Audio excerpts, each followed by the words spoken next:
कमजोर होता महागठबंधन। तेजस्वी का साथ एक एक दल छोड़ने को आतुर दिख रहा है। शुरुआत जीतनराम मांझी कर चुके हैं। मांझी को तेजस्वी यादव ने खुद उनके घर जाके महागठबंधन का हिस्सा बनाया था।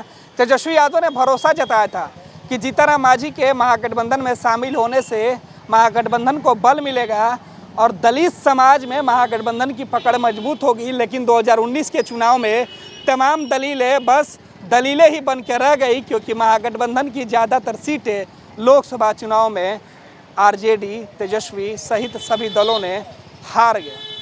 हार तेजस्वी ने माना। जीतनराम मांझी लगातार तेजस्वी पर सवाल भी उठाते रहे और अब चुनाव के ठीक पहले तेजस्वी ने महागठबंधन का साथ छोड़ के नई पतवार से अपनी बैतरणी पार करने में जुटे हैं। हमारे साथ पार्टी के प्रवक्ता मृत्युंजय तिवारी हैं। समझते हैं कि मांझी का जाना महागठबंधन के सेहत पर कितना असर पड़ेगा और क्या मांझी जिस सम्मान की बात करते थे, जिस सम्मान के लिए महागठबंधन का हिस्सा बने थे, आखिर क्या वो सम्मान उन्हें फिर से एनडीए में मिलेगा? देखिए, आपने कहा कि महागठबंधन महा मजबूत हो रहा है, जनता का साथ जुड़ रहा है। आदरणीय मांझी जी को जितना सम्मान तेजस्वी यादव जी ने, आदरणीय लालू प्रसाद जी ने दिया, एनडीए ने तो अपमानित किया था।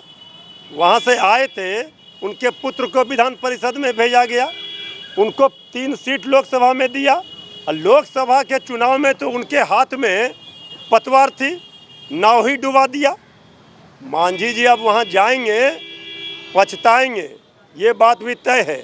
जो चले गए तो चले गए, हमारी शुभकामना है, लेकिन उनके जाने से जिस वर्ग की वो बात कर रहे हैं, दलित, पीड़ित, शोषित, वंचित, उसके हक और हकूक़ की लड़ाई अगर कोई लड़ा है तो ये देश और दुनिया जानता है कि आदरणीय लालू प्रसाद जी ने लड़ी है। जिस सामाजिक न्याय की धारा को मजबूती प्रदान किया है, इसे कोई मिटा नहीं सकता है। आदरणीय मांझी जी, आप जा रहे हैं, लेकिन आप पछताइएगा। मांझी जी सम्मान की बात कर रहे हैं, इससे बड़ा सम्मान और क्या हो सकता है? श्री तेजस्वी यादव जी ने बार बार कहा, आदरणीय मांझी जी हमारे अभिभावक हैं। अभिभावक जिसे कह दिया गया हो, इससे बड़ा सम्मान तो नहीं हो सकता है कुछ। लेकिन मांझी जी को हटाने के लिए यही डबल इंजन के सरकार में बैठे हुए लोगों ने क्या क्या नहीं कहा था, आप लोग सबको पता है, दुनिया को पता है। और आज मांझी जी कुछ प्रलोभन में, झांसे में फंस गए होंगे, जा रहे हैं, अभी गए नहीं हैं। 30 तारीख तक उनको फैसला लेना है। हम तो कह रहे हैं भगवान अभी भी सुबुद्धि दे और सही जगह पर रहे। जिस विचारधारा की वो बात करते हैं, उस विचारधारा का कत्ल होगा अगर मांझी जी जा कर के और ये बात कहते हैं कि राष्ट्रीय जनता दल, आदरणीय लालू प्रसाद जी ने दलितों के लिए कुछ नहीं कहा। तो दलितों में भी भारी आक्रोश है, दलितों में गुस्सा है। मांझी जी, उनके गुस्से को समझिए और अभी भी मौका है। आप जो गलत आपका निर्णय हो रहा है उसे सुधार लीजिए।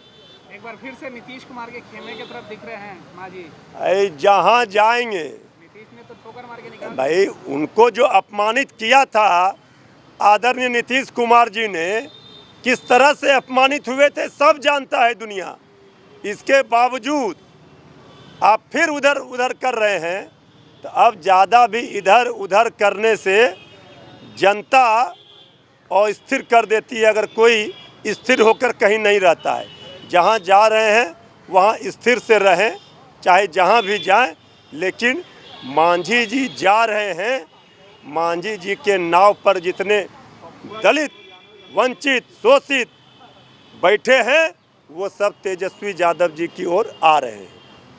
तिवारी जी, एक सवाल बनता है कि मांझी जी जिस सम्मान की बात कर रहे हैं, तो आखिर क्यों आप लोग उनको सम्मान नहीं दिए? क्योंकि वो तो जब एनडीए छोड़ के आए थे तब भी सम्मान की बात कर रहे थे और अभी भी सम्मान की। ये कोऑर्डिनेशन तो बहाना था, जाना कहीं और था। जिस सम्मान की बात वो कर रहे हैं, अब इनसे बड़ा सम्मान और क्या होगा? आरजेडी ने अपने कोटे से उनके पुत्र को विधान परिषद भेजा। मात्र एक विधायक खुद आदरणीय मांझी जी थे। एक भी विधायक जिस दल का नहीं, उसको भी विधान परिषद भेजा गया। इससे बड़ा कोई सम्मान होता है?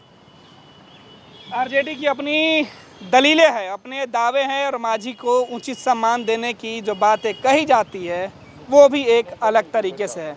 लेकिन मांझी को और भी पतवार चाहिए, लिहाजा उन्होंने नाव का दिशा बदल दिया है। देखना है 2019 के इस समर में जीतन मांझी की नाव किस किनारे लगती है, वो देखना दिलचस्प होगा।